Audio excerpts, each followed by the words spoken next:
we begin today with Victor Wembanyama, the stone-cold lock #1 pick in the upcoming NBA draft. Wembanyama, who is currently playing in France, told Brian Windhorst and Jonathan Givony of ESPN that he welcomes playing for whichever team drafts him. Wembanyama said, quote, "There is no wrong team. I am not concerned. There is no bad organization. I never tell myself I won't like to go there," unquote. Wilbon, do you agree with Wembanyama that there is no wrong team?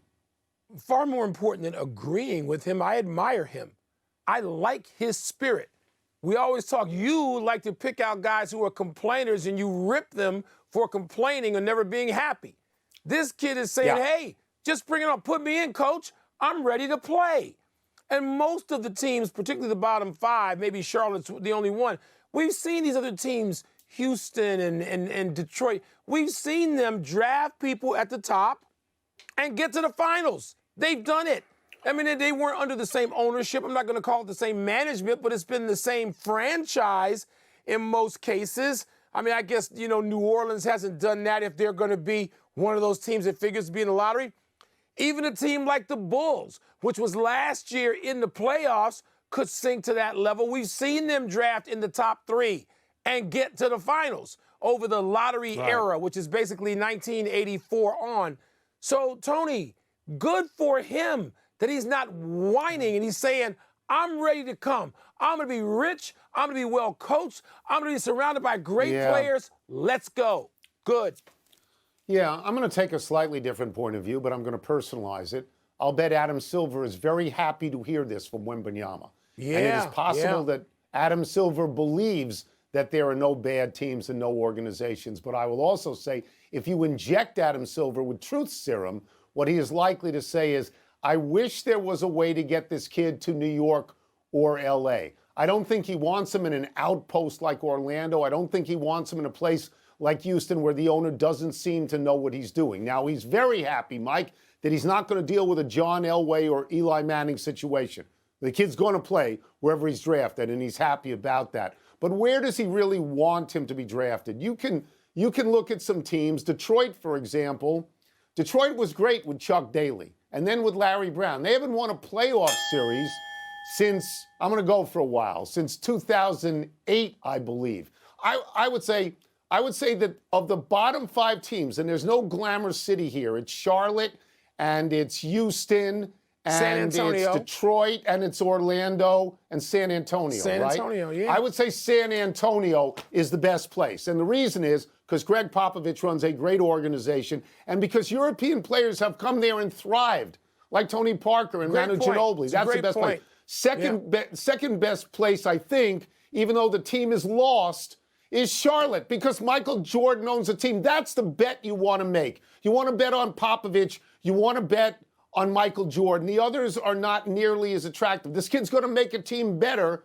You know, what's interesting, Mike, is that the 3 best European players right now, Antetokounmpo and Luka and the kid in Denver, I'm blanking on his name, Jokic. They don't play in basketball cities. It's odd to me. That's why it's okay. Real quickly, Tony, just to underscore that, let's see. Orlando did okay when they had Shaquille O'Neal, didn't they? Huh? Houston did okay with Hakeem Olajuwon, didn't they? Did they win finals. A title? They got to the finals. The New York Knicks, where you want him to go, haven't been to the finals since you had a big red afro.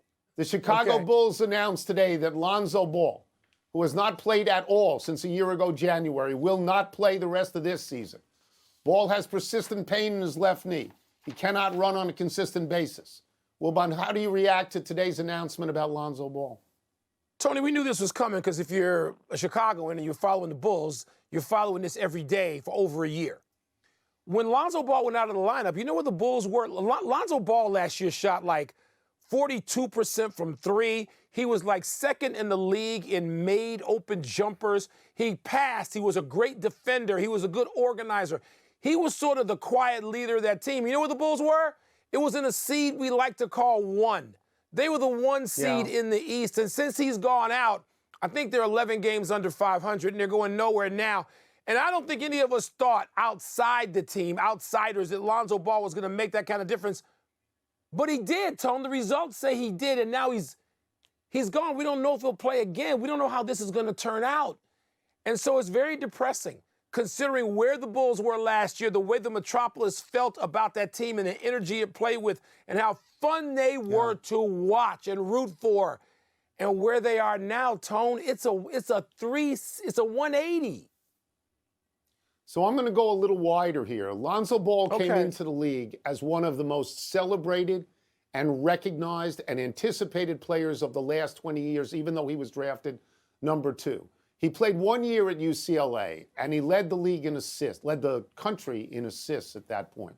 And the reason people were excited is because his father, LeVar Ball, talked about him all the time to the point of becoming annoying. Nobody could be as good as LeVar Ball said Lonzo Ball was. He's drafted by the Lakers. In hindsight, it's the wrong team to go to. He's drafted by Magic Johnson, immediately compared to Magic Johnson. He's not Magic Johnson. He couldn't shoot, he could pass, he could defend, but it was almost merciful when he went to New Orleans. Mike, he's played in he's missed 45% of the games he's eligible for over 3 teams. He became a much better shooter. He became a much better player, but he's not there. My word would be sad. This makes me sad. And I look at him like I look at Tua. I wonder if they've chosen the right profession for themselves, if their bodies will let them play, right? Yeah. Yes, Tony. I mean, but look, I don't even remember him being in New Orleans. I don't care about that. I don't care about him being the Lakers. I care about my team. And with my team, let me say again one more time to make sure you didn't forget. They were the 1 seed. As great as the other players were on that team. And you got 2 all-stars, otherwise actually 3 if you count Vucevic on that team. Zach LaVine, who's now getting $215 million. Tony, he made it go. He was the engine. 1 seed. He matured. He's not even, what is he, 25? You're right. And now this is, it's sad. Depresses the hell out of me considering what has happened to my team. He came into the league under enormous pressure. I mean, I think there was damage done to him. And he rebounded very well, particularly in Chicago. Yes. He became a really good player. And now you're right. Will he ever play? Will he ever play? Man, and DeRozan, who I forgot to mention, I shouldn't because DeRozan's still an all-star. So on this day 7 years ago, while with the Pelicans, Davis scored 59 points in a 111-106 win over the Pistons. There's no question Davis is a great player. The question is, how often will he play? Davis has 2 nicknames devoted to his many absences. Anthony Street Clothes Davis and Anthony Dated Davis. Davis helped LeBron to a championship in the bubble playoffs, and he is having his most productive season yet with the Lakers. 26 points and 12 rebounds a game. But he's only played 35 of the Lakers' 59 games. Indeed, Davis has missed 111 of the Lakers' 284 games since he's been there, 38%, Mike. I know, Tony. Chicago kid. I root for him. Gotten to know him. People don't really know Anthony Davis. He's a delight. And I hope he can stay healthy enough to just be in that mix in the postseason with LeBron. And let's see how it goes. I wish him good health. Happy trails to Patrick Beverley's free agency. The veteran guard has taken his defensive prowess and his big yap to your Chicago Bulls after both the Lakers and Orlando dumped him. Beverley said he chose Chicago because, quote, I figured I could make a playoff push with the Bulls right now, kind of pop them up a little bit. The East is kind of weak. I'm excited, unquote. Beverley, 34, played 45 games for the Lakers, who he said he would lead to the Western Conference Finals. Your Bulls have lost 6 games in a row. They sit 11th in the East. Yeah. Beverley said of teammate Zach LaVine, quote, I'm going to give him all the energy he needs. Destroy people, unquote. Does it ever occur to Beverley to stop talking? Ever? No, that's not why he's in this league. Agitation is why he's been around so long, Tony. He's not a star, but he may help his hometown team, another hometown guy, yes, and by putting his foot in certain behinds in that locker room, and I think we all who follow that team know who I'm talking about.